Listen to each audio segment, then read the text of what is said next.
Bismillahirrahmanirrahim. Assalamualaikum warahmatullahi wabarakatuh. Hello everyone, how are you today? I hope you are doing well. We are from group 4 and I was the moderator.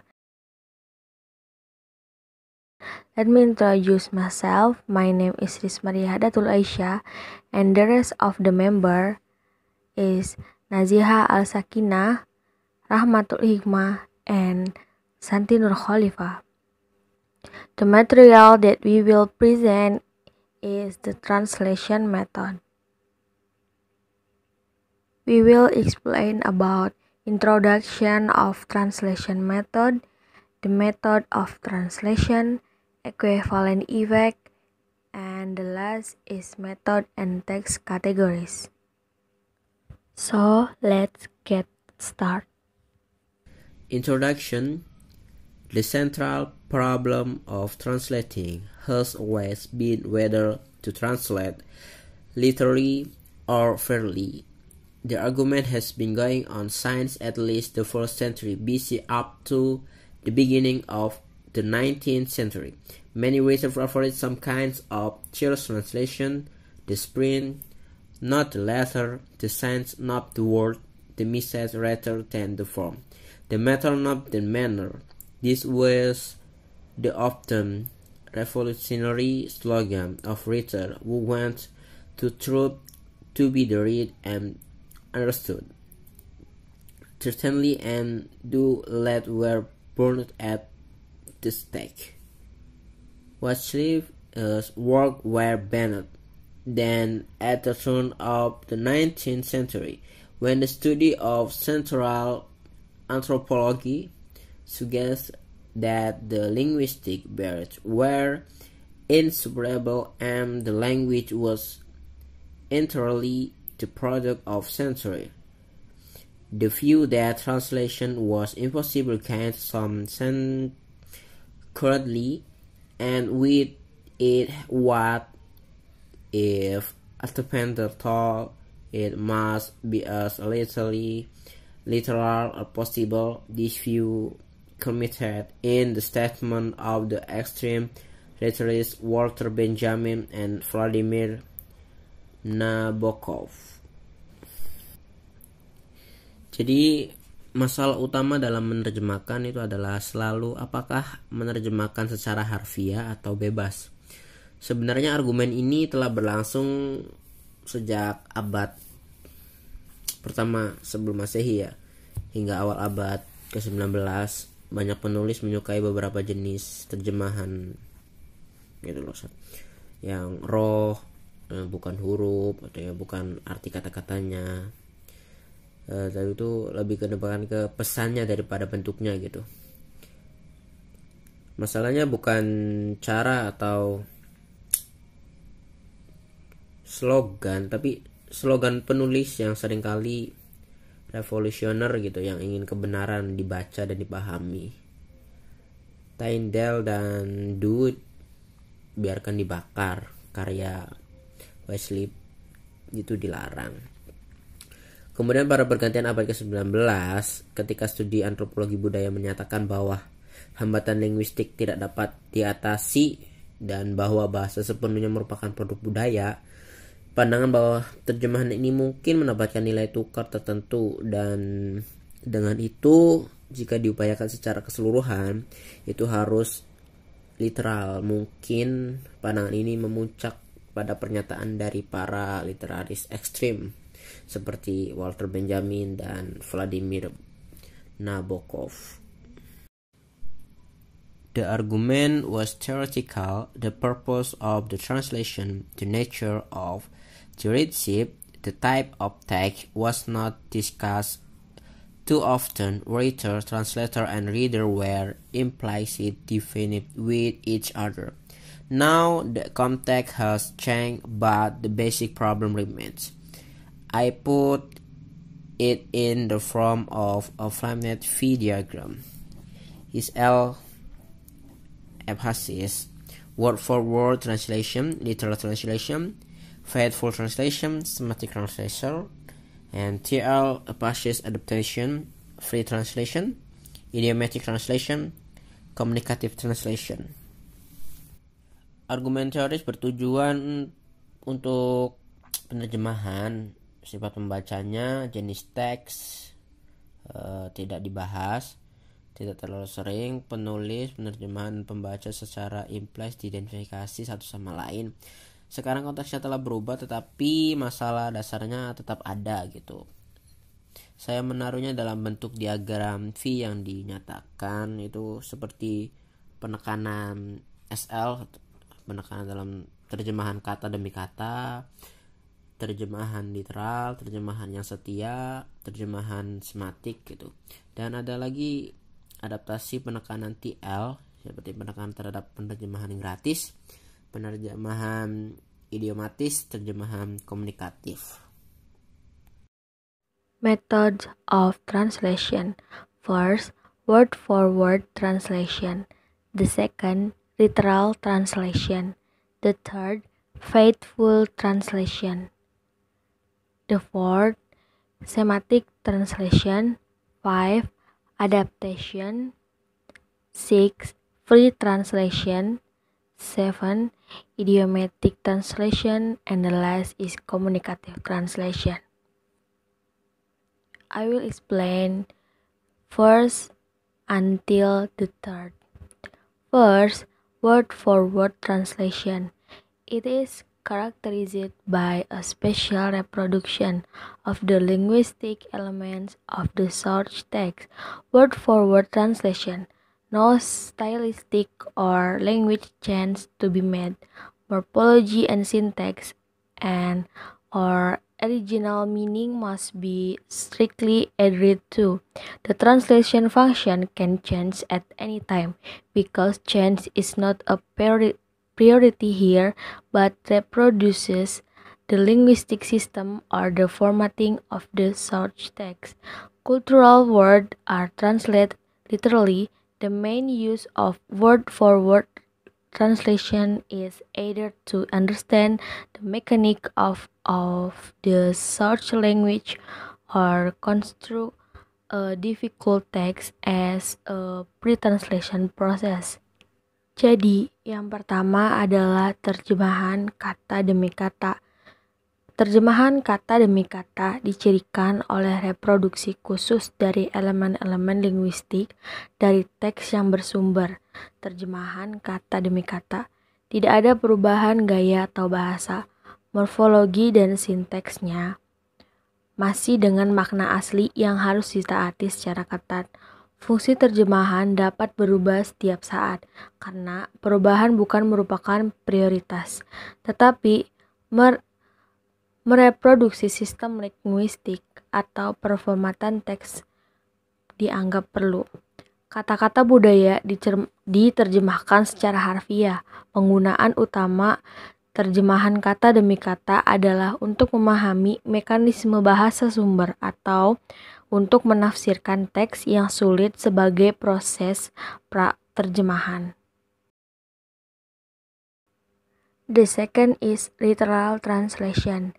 The SL or source language grammatical form are converted to their nearest target language equivalent. However, the lexical words are translated out of context. Yang kedua yaitu terjemahan literal, bentuk tata bahasa sumber yang dikonversikan ke bahasa target terdekat yang setara. Namun, ketika kata-kata leksikal yang muncul, maka diterjemahkannya di luar konteks tersebut. The third is faithful translation. A faithful translation attempt to reproduce the precise contextual meaning of the original within the constraint of the TL grammatical structure. It transfers cultural word and preserves the degree of grammatical and lexical abnormality. Deviation from SL norms. In the translation, it attempts to be completely faithful to the intention and the text realization of the SL writer. Yang ketiga yaitu terjemahan setia. Maksud dari terjemahan yang setia adalah mencoba mereproduksikan makna kontekstual yang tepat dari aslinya dalam batasan struktur tata bahasanya. Ini mentransfer kata-kata budaya dan mempertahankan tingkat kelainan di dalam gramatikal dan leksikal, penyimpangan dari norma-norma bahasa sumber dalam terjemahan. Ini mencoba untuk sepenuhnya setia pada niat awalnya dan realisasi teks dari penulis sumber bahasa tersebut. Semantic translation. Semantic translation differs from faithful translation only insofar as it has to pay more attention to aesthetic value, or the beautiful and natural sound of the SL text, compromising meaning, where appropriate, so that there are no assonance, wordplays, or jars of repetition in the finished version. This may translate less important cultural words into culturally neutral third or functional terms, but not with cultural parallels. Non-represent and corporal could be a noun earning the place and perhaps make other minor concessions to the reader. The difference between faithful and semantic translation is that the former is uncompromising and dogmatic, whereas the latter is more flexible, recognizing creative exceptions to 100% fidelity and allowing the translators intuitive empathy with the original. Jadi, semantic translation itu menerjemahkan, lebih mengutamakan keindahannya,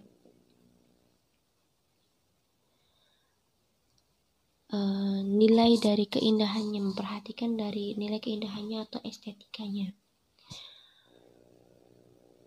Seperti itu. Supaya dalam penerjemahan itu ya lebih menarik aja ketika dibaca gitu. Dan selanjutnya adalah method adaptation.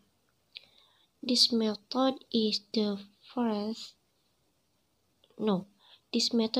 freest form of the translation. It is frequently used from plays, comedies, and poetry. Jadi,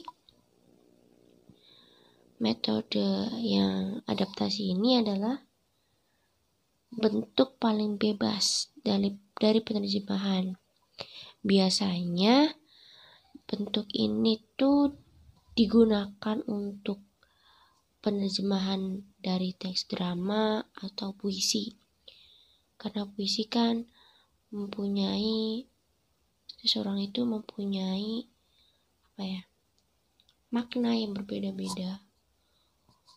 Kadang kata kiasan itu bisa mengartikan makna yang banyak. Dan yang selanjutnya adalah metode free translation. Metode free translation. Free translation reproduces the matter without the manner of the content, without the form of the original. Usually it is a paraphrase much longer than the original, a so-called interlingual translation, often prolix and pretentious, and not translation at all. Jadi penerjemahan yang Keenam adalah penerjemahan bebas. Terjemahan bebas. Terjemahan bebas ini menerjemahkan atau memproduksi materi tanpa cara, atau memproduksi isinya tanpa form yang asli. Biasanya itu ada saduran jauh lebih lama daripada yang aslinya. Sebuah terjemahan yang disebut intralingual seringkali produktif dan megah, dan sama sekali tidak terjemahkan. Idiomatic translation.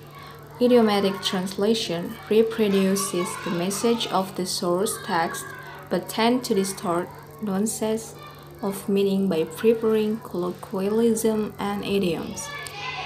And then communicative translation. This method attempts to render the exact contextual meaning of the original in such a way that both content and language are readily acceptable and comprehensible to the readership. Penerjemahan idiomatis mereproduksi pesan dari teks sumber tetapi cenderung mendistorsi nuansa makna dengan lebih memilih bahasa sehari-hari dan idiom. Sedangkan penerjemahan komunikatif dalam metode ini mencoba untuk membuat makna konstekstual yang tepat dari aslinya sedemikian rupa sehingga konten dan bahasanya siap diterima dan dipahami oleh pembaca. Next is equivalence effect. It is sometimes said that the main objective of any translation should be to achieve an equal effect. Example, to produce the same or as close as possible effect on the readership of a translation as it gets from the original readership. This is also called the equivalent response principle. Nida calls it dynamic equivalent. As I can see, the equivalent effect is the desired result, not the goal of any translation, keeping in mind that it is as an impossible outcome in two cases. A. If the purpose of the SL text is to influence and the TL translation is to inform, or vice versa. B. If there is a pronounced cultural gap between SL and TL text. In informative text, an equivalent effect is desired only in relation to, in theory, an insignificant emotional impact. It is not possible if SL and TL cultures are separate from each other, because usually cultural items must be described in culturally neutral or generic terms, the topic content simplified, SL difficulties clarified. Terkadang dikatakan bahwa tujuan utama dari setiap terjemahan harus mencapai efek yang sama, yaitu untuk menghasilkan efek yang sama atau sedekat mungkin pada pembaca terjemahan yang didapat dari pembaca aslinya. Ini juga disebut prinsip respon ekuivalen. Nida menyebutnya ekuivalen dinamis 1. Seperti yang saya lihat, ekuivalen efek 1 adalah hasil yang diinginkan, bukan tujuan terjemahan apapun, dengan mengingat bahwa ini adalah hasil yang mustahil dalam dua kasus. A. Jika tujuan teks sumber adalah untuk mempengaruhi dan terjemahan bahasa target adalah untuk menginformasikan atau sebaliknya. Dan yang B, jika ada kesenjangan budaya yang jelas antara teks bahasa sumber dan teks bahasa target. Dalam teks informatif, efek yang setara diinginkan hanya dalam kaitannya dengan dalam teori dampak emosional yang tidak signifikan. Tidak mungkin jika budaya bahasa sumber dan budaya bahasa target terpisah satu sama lain, karena biasanya item budaya harus dijelaskan dalam istilah budaya netral atau umum. Konten topik disederhanakan dan kesulitan diklarifikasi. Methods and text categories. considering the application of the translation method, semantic and communicative, to the three categories of text. G suggests that vocation and informative text are generally translated to literary and expressive text not literary enough. In informative text,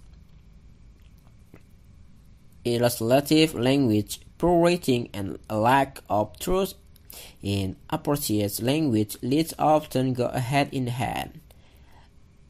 A tendency to familiar appreciation but forget collocation in impressive text. Translation units tend to be small because word not sentence content the best notice of meaning. Furthermore, there is the possibility of fewer stock language units, colloquial language, stock metaphor, and collection, and it is where the communicative translation of an ad works so admirably production and equally pragmatic effect. It seems necessary to ask for help with to anothering where to another or give some basic fact about one product and instrument to write the most persuasive and in their perspective language. I must mention that I have described the method of translation as a product creator time process that is as an upper in finish the translation. Dan yang terakhir adalah metode dan kategori teks. Seperti yang sebelumnya itu mempertimbangkan penerapan kedua metode dan penerjemahan semantik dengan komunikatif. Pada tingkat kategori teks, Jim menyarankan bahwa teks vokatif dan informatif umumnya diterjemahkan terlalu harfiah dan teks ekspresif tidak cukup literal. Dalam teks informatif, bahasa yang tidak dapat diterjemahkan, tulisannya yang buruk, dan kurangnya kepercayaan pada daftar bahasa yang sesuai seringkali berjalan seiring kecenderungan penampilan yang akrab tetapi kolokasi asing. Dalam teks impresif, unit terjemahan cenderung kecil karena kata bukan kalimat mengandung nuansa makna terbaik. Selain itu, ada kemungkinan unit bahasa stok yang lebih sedikit atau bahasa sehari-hari, metafora gitu, atau kolokasi dan lain-lain. Jika terjemahan komunikatif dari sebuah iklan bekerja dengan sangat mengagumkan, menghasilkan efek yang sama pragmatis, tampaknya tidak perlu meminta bantuan untuk penulisan bersama, di mana dua penulis diberikan beberapa fakta dasar tentang satu produk dan diinstruksikan untuk menulis iklan yang paling persuasif dalam bahasa mereka masing-masing. Saya harus menyebutkan bahwa saya telah mendeskripsikan metode penerjemahan sebagai produk daripada proses, yaitu seperti yang terlihat dalam penerjemahan yang sudah selesai. Okay everyone, maybe that's all about our presentation today. Hope you all understand the material well. Thank you very much for watching. See you in the next video, and wassalamualaikum warahmatullahi wabarakatuh.